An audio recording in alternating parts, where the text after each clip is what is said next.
Hola. Hoy veremos la psicología como ciencia. La psicología antiguamente se conocía como el estudio del alma, pero esta definición cambió gracias a que la psicología se separó de la filosofía para independizarse como una ciencia. Hoy en día conocemos a la psicología como el estudio del comportamiento de los organismos o la ciencia del estudio científico de la actividad psicológica o conducta.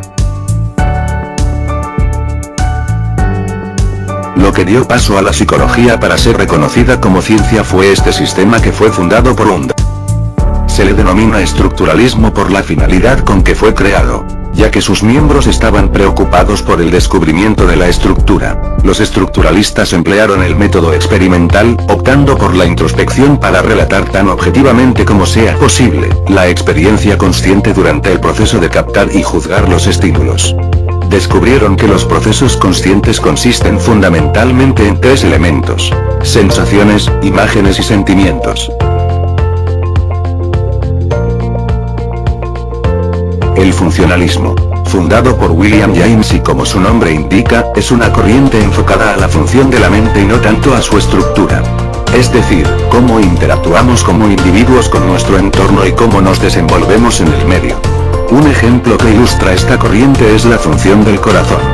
Tácitamente la importancia de este órgano radica en bombear la sangre a todo el cuerpo para que funcione correctamente, no importando así si es de metal o de plástico.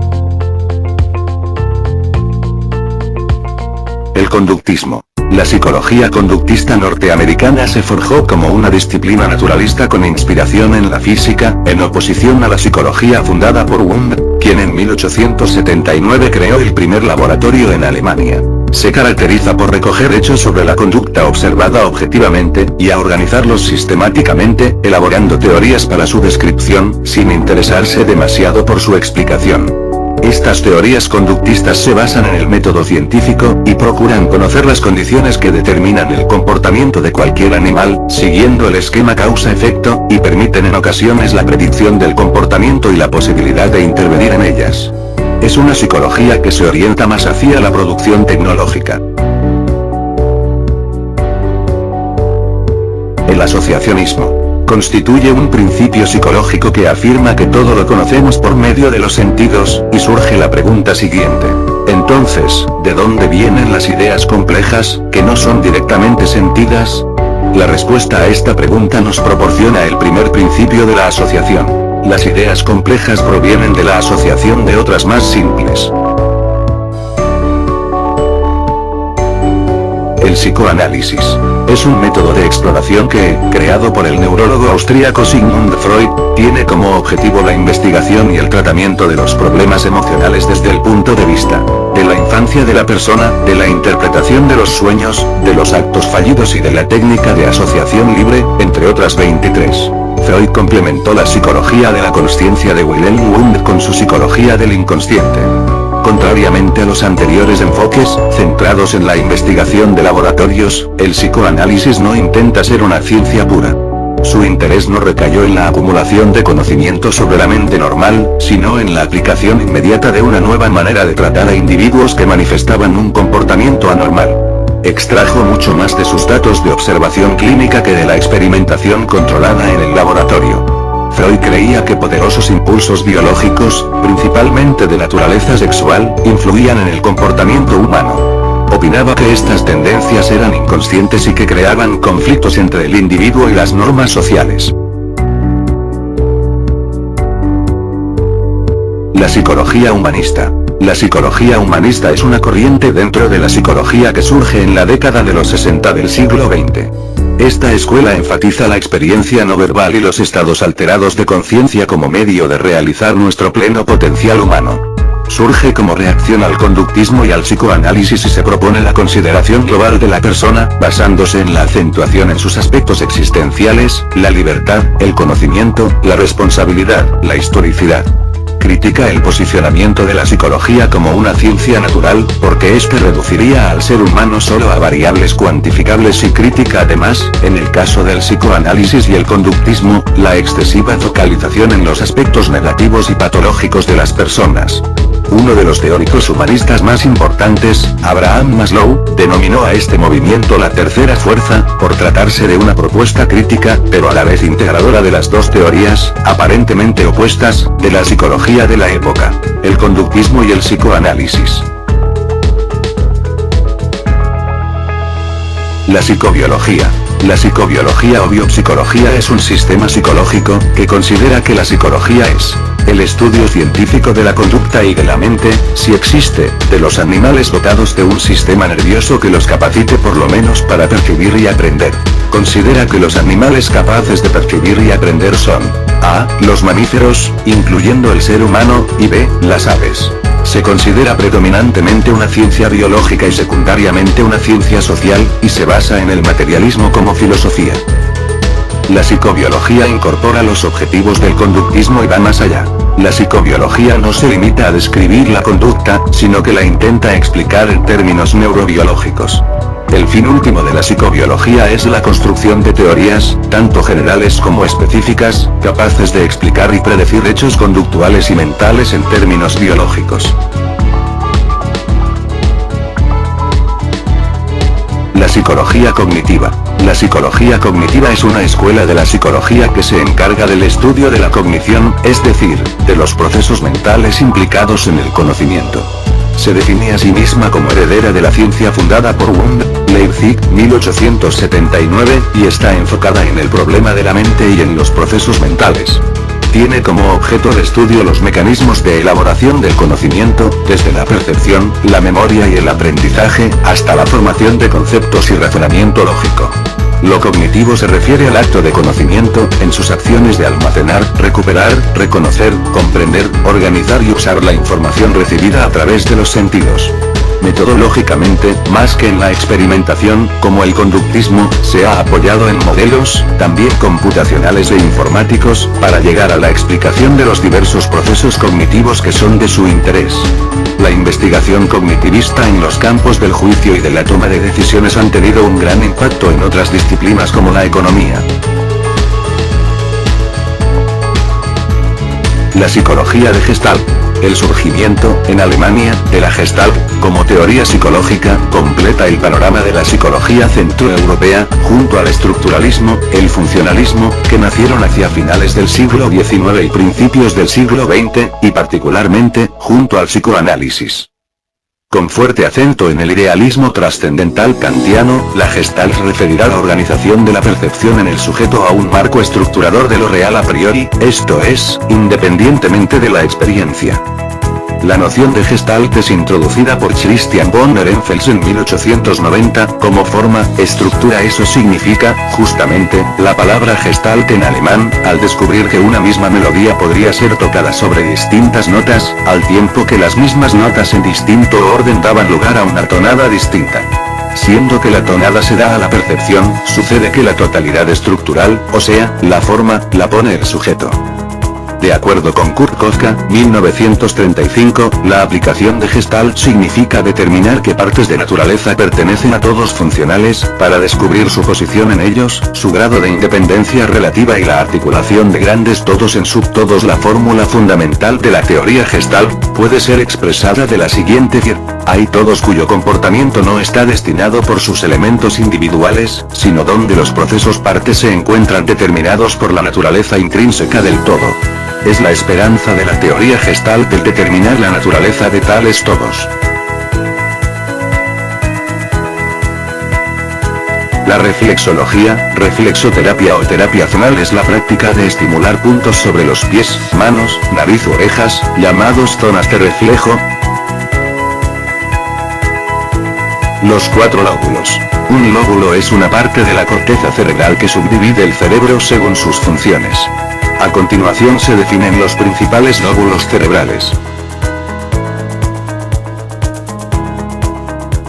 Lóbulo frontal.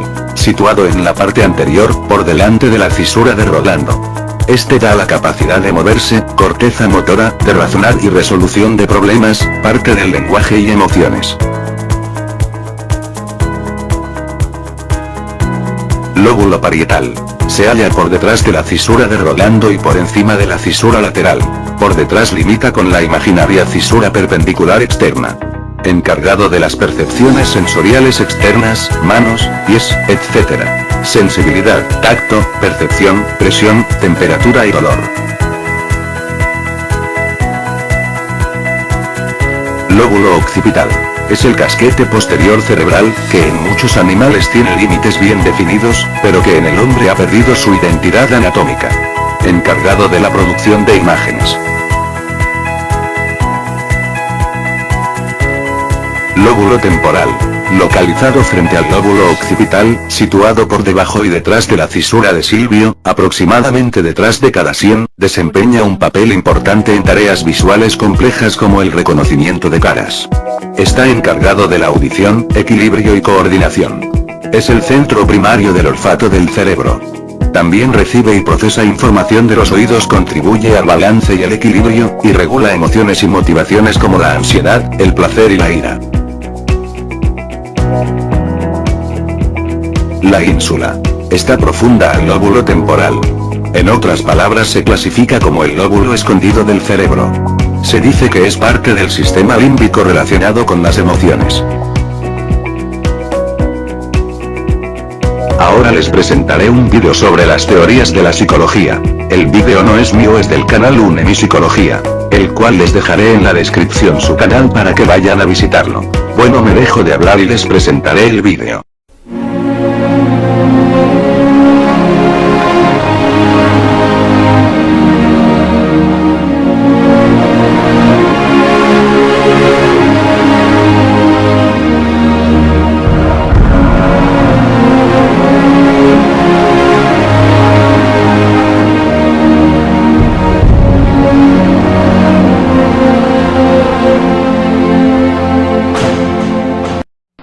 A través de los tiempos se ha venido teorizando el estudio del ser humano, desde los inicios de su evolución hasta la actualidad.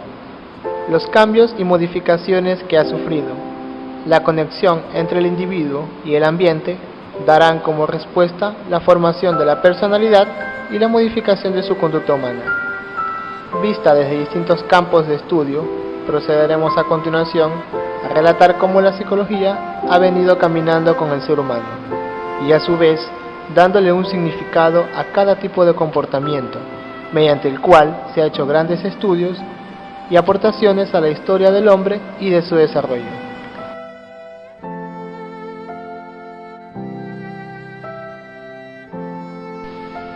La personalidad es un conjunto de características o patrones que definen a una persona, es decir, los pensamientos, sentimientos, actitudes, hábitos y la conducta de cada individuo, y de esta manera son componentes personales que hacen que una persona sea diferente de otra.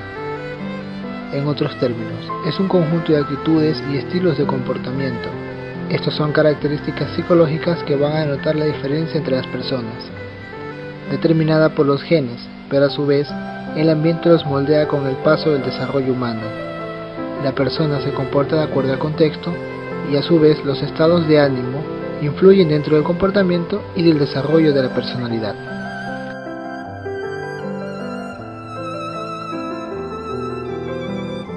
La psicología diferencial, también conocida como psicología analista, es la disciplina que se ocupa del estudio de las diferencias individuales.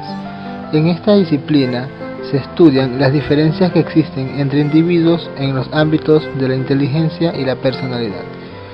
Su objetivo de estudio sería la descripción, predicción y explicación de la variabilidad interindividual, intergrupal e intraindividual en áreas psicológicas relevantes con respecto a su origen, manifestación y funcionamiento. La psicología diferencial también es vista desde dos perspectivas o campos distintos.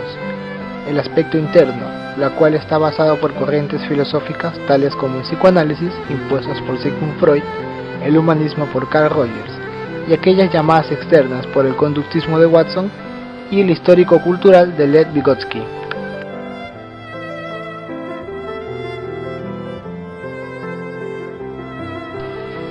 La psicología individual no trata un síntoma o una expresión aislada, busca descubrir el error cometido en todo el estilo de vida, en la forma en que la mente ha interpretado sus experiencias, en el significado que ha dado a la vida y en las acciones con las que ha respondido a las impresiones recibidas del cuerpo y del medio que le rodea. La psicología individual trata la vida de la persona como un todo unificado y contempla cada reacción aislada, cada acto e impulso, como expresión de la actitud de esta persona hacia la vida.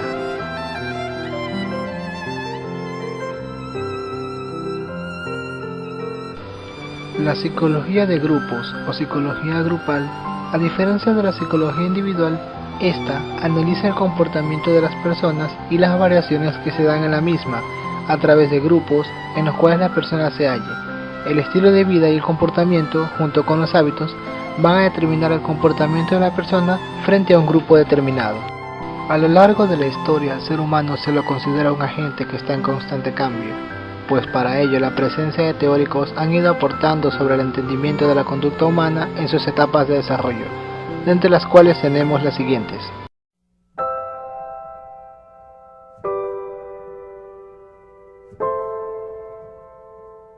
La teoría psicoanalítica de la personalidad, la cual basa sus estudios Sigmund Freud, quien fue el primer hombre de ciencia que ha enfrentado sistemáticamente el estudio de lo inconsciente y de su dinamismo, con el propósito de poner las bases de una doctrina coordinada y de un sistema terapéutico. Esto lo llevó a plantear hipótesis de que las tendencias infantiles se convierten en rasgos permanentes de la personalidad del adulto. El desarrollo del niño como individuo es un proceso continuo que se inicia con su nacimiento, caracterizado por un crecimiento a nivel físico, emocional, motivacional e intelectual. En este proceso pueden distinguirse ciertas etapas que Freud denominó psicosexuales, porque atribuyó al sexo un rol central en el desarrollo y crecimiento del niño. Dentro de su clase y métodos de investigación, se dice que Freud no empleó dentro de sus investigaciones sobre la mente humana técnicas experimentales ni técnicas controladas de observación. Tampoco participó en el movimiento de psicología experimental iniciado por Fechner en 1860. Sus teorías germinaron mientras escuchaba los hechos y las fantasías verbalizados por sus pacientes. Sin duda, entre las más importantes contribuciones de Freud a la estrategia de la investigación se cuentan el estudio intensivo del caso individual y el empleo del método de la coherencia interna destinado a probar las hipótesis. Freud también diseñó un método llamado el de asociación libre, el cual fue tomado de las ideas del método denominado catarsis, el cual consistía en hacer que el paciente relatara los detalles de la primera aparición de cada uno de sus síntomas. A diferencia del método catártico, el de asociación libre no está circunscrito al origen de los síntomas, sino que permite en realidad que el paciente hable de cuanto se le ocurra, sin restricciones y sin intención de producir un discurso lógico, organizado y significativo. Teoría analítica de la personalidad, impuesto por Carl Jung, el cual establece la relación entre el inconsciente y el consciente, la integración de los elementos que forman la psique y la individuación, que es el conseguir la plenitud individual. Desarrolló también la prueba de asociación verbal, la cual, al igual que la mayoría, por no decir todas, las teorías de Jung siguen vigentes. En nuestro día a día ejecutamos inconscientemente todos sus planteamientos, como el inconsciente colectivo y las definiciones que las personas hacen juzgando, de una u otra manera, a los demás, clasificándolos como introvertidos o extrovertidos. Las limitaciones de Jung fueron siempre las creencias espirituales. Estas son abstractas y por lo tanto no son verificables, ya que para la ciencia el estudio de las realidades son necesarias las pruebas, las cuales Jung dejó de tener tras basar los datos en las experiencias espirituales. A nuestro parecer, la psicología analítica de Carl Jung tiene aún varios enlaces que profundizar, dada su riqueza psicológica.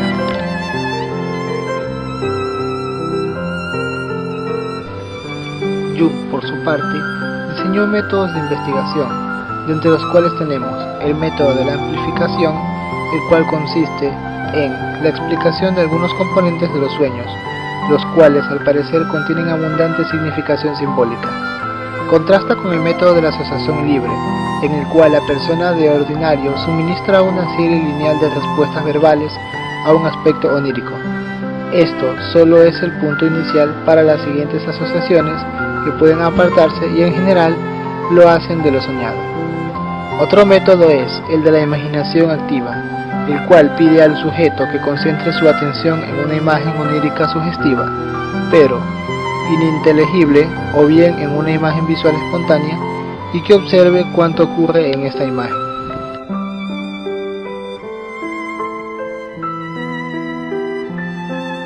Dentro de las teorías psicosociales de la personalidad tenemos a Alfred Adler, quien habla acerca del interés social, diciendo que es la auténtica e ineludible compensación de todas las debilidades naturales del individuo humano.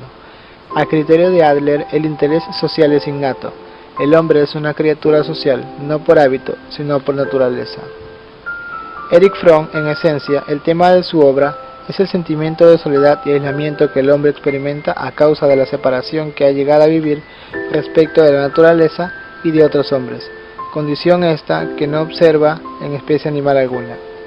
Por su parte, Karen Horney nos habla de las necesidades neuróticas que una persona puede llegar a tener y de la influencia que éstas pueden generar en el desarrollo del pleno marco social del individuo. Y por último tenemos a Harry Sullivan, quien considera que las características específicamente humanas son producto de la interacción social y señala además que las experiencias interpersonales del individuo pueden alterar su funcionamiento puramente fisiológico, de modo tal que aún el organismo pierda su condición de entidad biológica para transformarse en organismo social.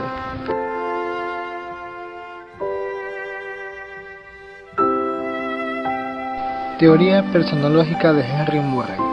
Básicamente la teoría de Murray habla de las necesidades, las cuales dicen que es su constructo mental que representa una fuerza, la misma que organiza la percepción, la apercepción, la intelección, la conación y la acción, de manera que la situación insatisfactoria existente sea modificada según una determinada dirección, e inclusive enlistó una lista de necesidades de la persona dentro de su marco de desarrollo.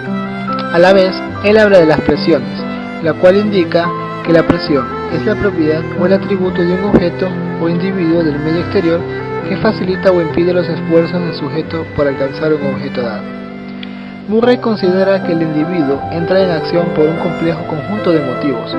Afirma además que cuando aparece una necesidad, el individuo está en estado de tensión, y que la satisfacción de la necesidad implica la reducción de la tensión, así como la unificación de una o más necesidades puede lograr una satisfacción y a su vez la reducción de una tensión.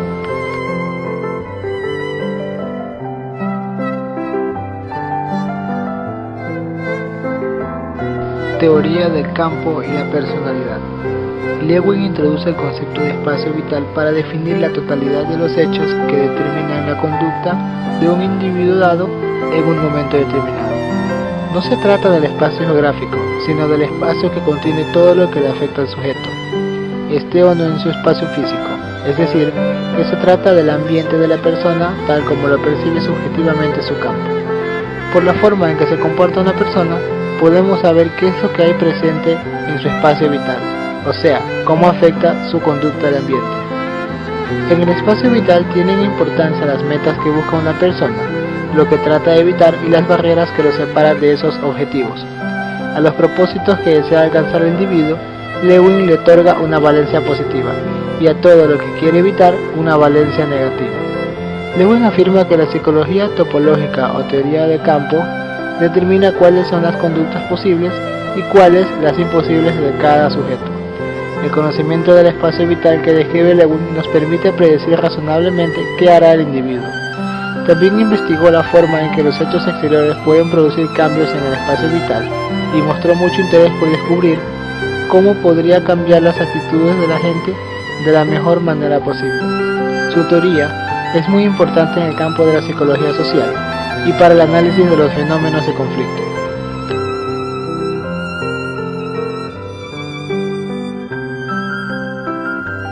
Gordon Allport dentro de la teoría personalística, define a la personalidad como una organización dinámica dentro del individuo, de aquellos sistemas psicofísicos que determinan sus adaptaciones singulares a su ambiente.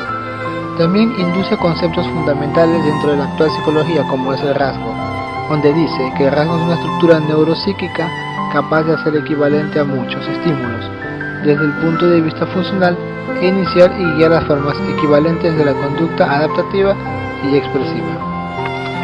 A su vez, también habla de que un rasgo en sí mismo puede ser compartido por muchos individuos.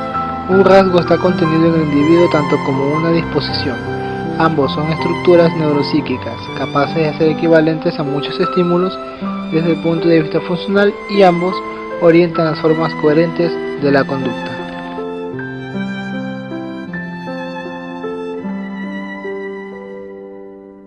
La teoría organísmica de la personalidad. Las teorías organísmicas en psicología son una familia de teorías psicológicas holísticas, las cuales tienden a enfatizar la organización, unidad e integración de los seres humanos, expresados a través de las tendencias al crecimiento y desarrollo inherentes a cada individuo. La más directa influencia proveniente de la psicología viene de la escuela Gestalt.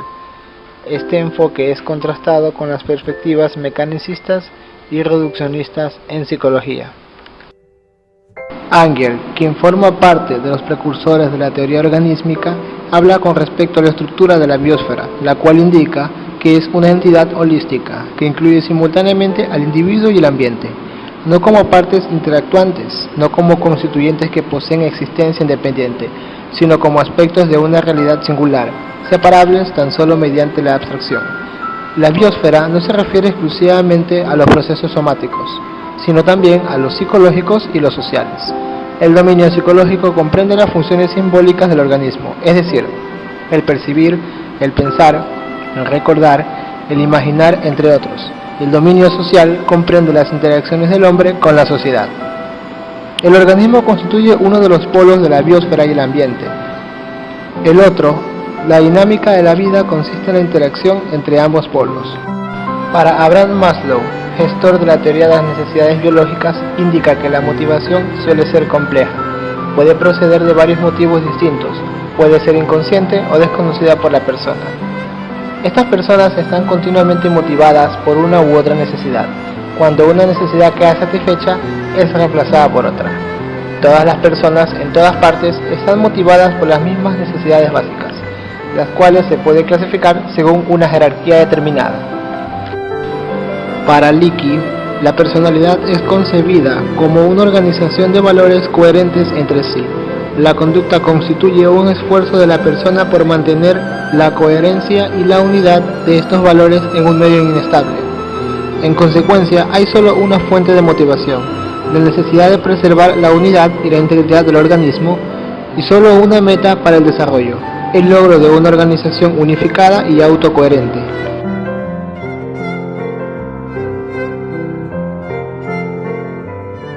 Teoría constitucionalista de la personalidad. Dentro de la década de 1940, Sheldon, creador de la teoría, desarrolló tres tipos de masas de base o somatotipos, basados en capas de tejido: el endodermo, el mesodermo y el ectodermo, cada uno asociado a las características de personalidad, lo que representa una correlación entre la constitución y el temperamento.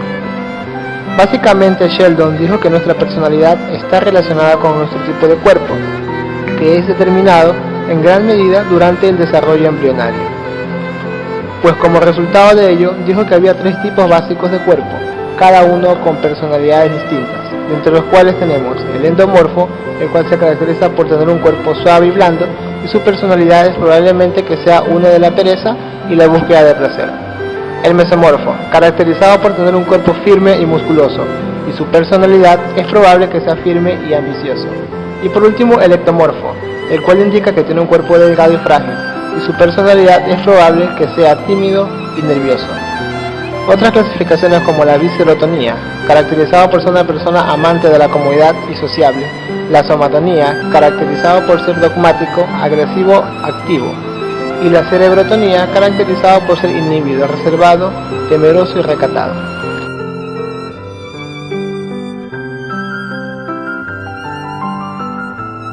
Teoría factorial de la personalidad. Cattell indica que su teoría es un constituyente y hasta la actualidad el más amplio de los intentos hasta ahora realizados para reunir y organizar los principales hallazgos procedentes de los estudios analíticos, sin duda sutiles, de los factores de la personalidad. Siguiendo los pasos de Gordon Allport en cuanto a que su posición puede llamarse teoría del rasgo, y de Kurt Lewin con respecto a su habilidad para trasladar las ideas psicológicas a las formas matemáticas explícitas. El sistema de constructos propuesto por Cattell es uno de los más complejos entre las teorías que consideraremos. Cattell considera que la definición pormenorizada de la personalidad debe aguardar la cabal enunciación de los conceptos que el teórico proyecta emplear en su estudio de la conducta. En otras palabras, define la personalidad como aquello que permite predecir lo que una persona hará en una situación dada. De entre los métodos de Cattell, en su teoría, existe la presencia de la técnica R, la cual se trata de comparar un gran número de individuos en función de su respectivo desempeño en dos o más tests, para determinar fundamentalmente si los individuos que alcanzan un puntaje elevado en uno de los tests tienden a logros similares en los restantes. La técnica P, según la cual los puntajes obtenidos por un mismo individuo respecto de cierto número de dimensiones en diferentes ocasiones o momentos son comparados entre sí. La técnica Q se basa mediante la cual dos individuos son correlacionados respecto de un gran número de diferentes dimensiones. En este caso, el coeficiente resultante constituye una medida de la similitud o covariancia entre los individuos. La técnica R diferencial es parecida a la técnica R, común excepto en que las mediciones se repiten dos veces y los cambios entre ellas se relacionan y favorecen. Y por último, la técnica P, en la cual indica de las correlaciones que se calculan sobre las mediciones repetidas de una misma persona y los factores pueden representar rasgos singulares de ese individuo.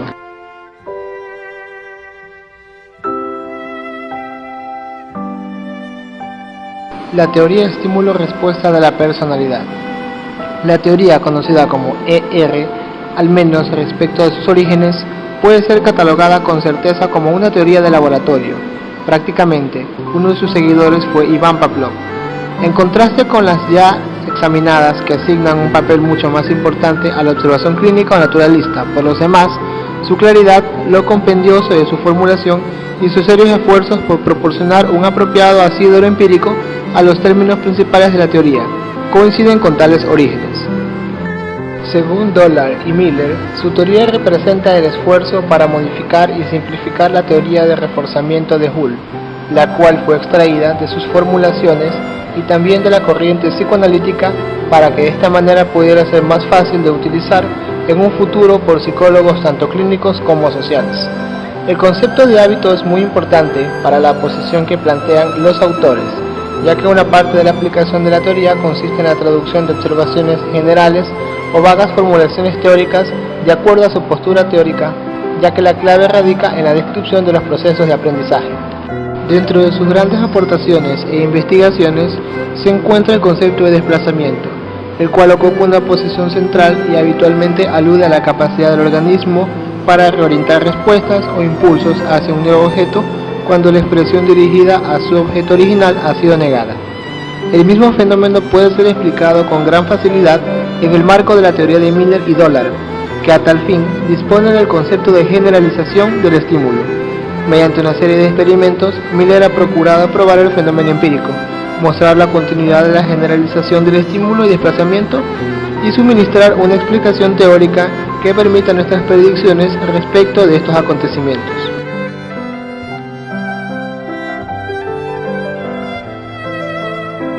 Teoría del refuerzo operante de la personalidad. Skinner, gestor del condicionamiento operante, llamado también instrumental, y hoy en día análisis experimental de la conducta, se puede definir de la siguiente forma. Es la teoría psicológica del aprendizaje que explica la conducta voluntaria del cuerpo en su relación con el medio ambiente basados en un método experimental. Básicamente, los estudios de Skinner enfocan sus análisis sobre la conducta modificable de las personas. Es decir, que ante un estímulo se produce una respuesta voluntaria, la cual puede ser reforzada de manera positiva o negativa, provocando así que la conducta operante se fortalezca o debilite. Skinner afirmaría que el condicionamiento operante modifica la conducta de la misma forma que un escritor moldea un montón de arcilla, puesto que dentro del condicionamiento operante, el aprendizaje es simplemente el cambio de probabilidades de que se emita una respuesta. Dentro de los métodos de investigación de Skinner está el conteo del estudio intensivo de sujetos individuales, el control automático de las condiciones experimentales y del registro de las respuestas, y un enfoque de los simples acontecimientos conductuales que se pueden modificar con una manipulación ambiental adecuada.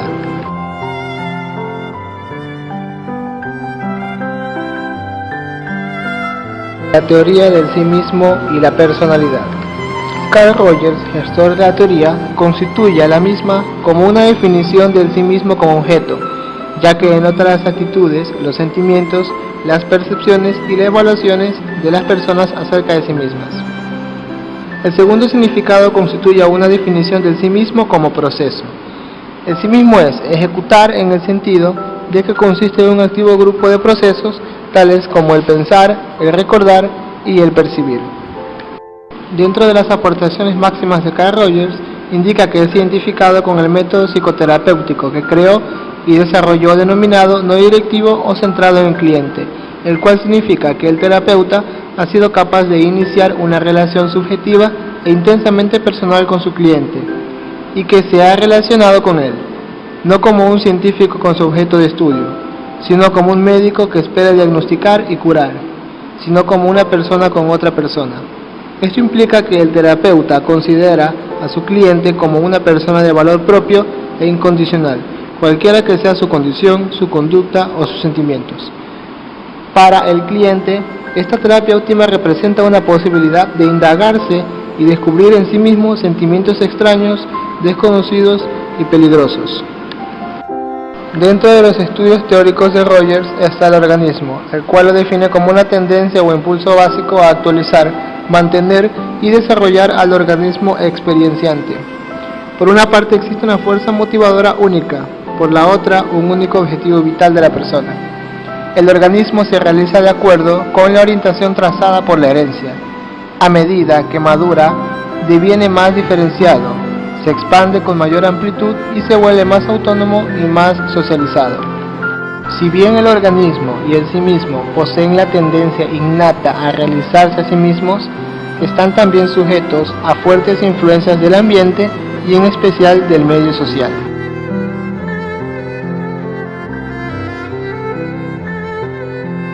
La teoría existencialista de la personalidad. Según Binswanger y Voss, la teoría surge rechazando el concepto de causalidad, el dualismo de mente y cuerpo, y la separación de la persona de su medio. Su concepción de la dinámica no es corriente, no concibe la conducta como resultante de la estimulación externa y de las condiciones corporales internas. El hombre no es la prenda del medio, ni la criatura de los instintos, necesidades e impulsos. Por el contrario, tiene libertad para elegir y es el único responsable de su existencia. Dentro de los estudios de estos profundizados investigadores, existe el análisis fenomenológico, donde cual indica que la psicología existencial emplea el método fenomenológico para conducir las investigaciones de la existencia del hombre.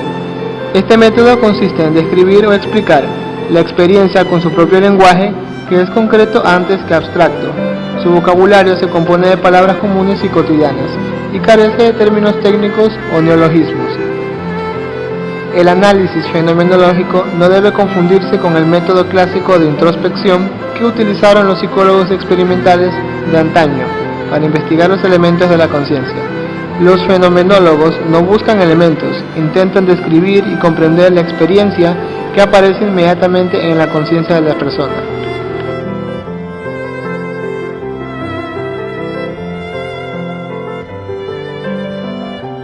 Teoría biosocial de la personalidad.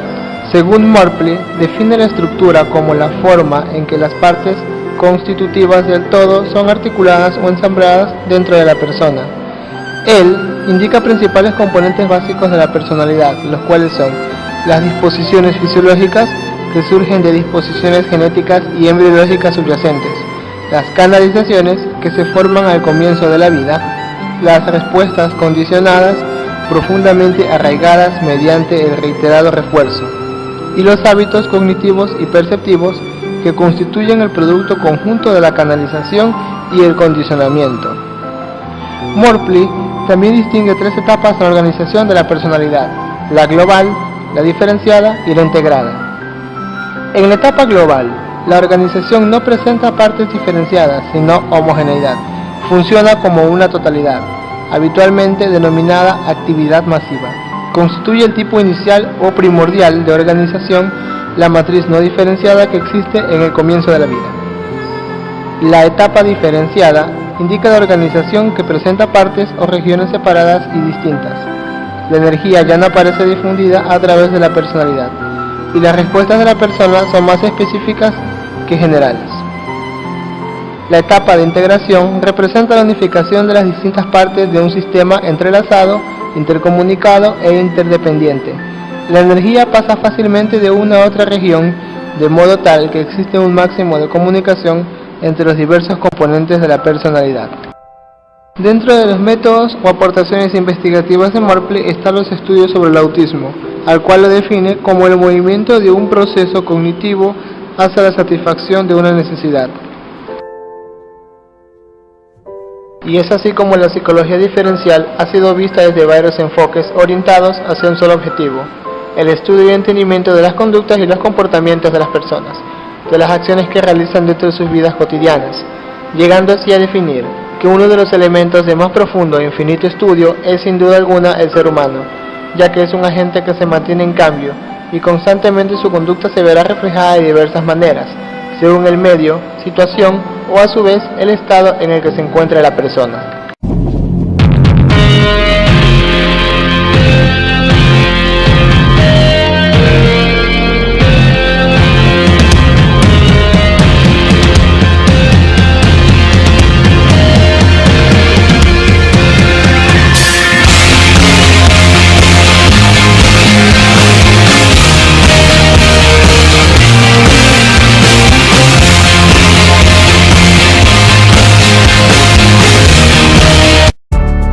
Gracias.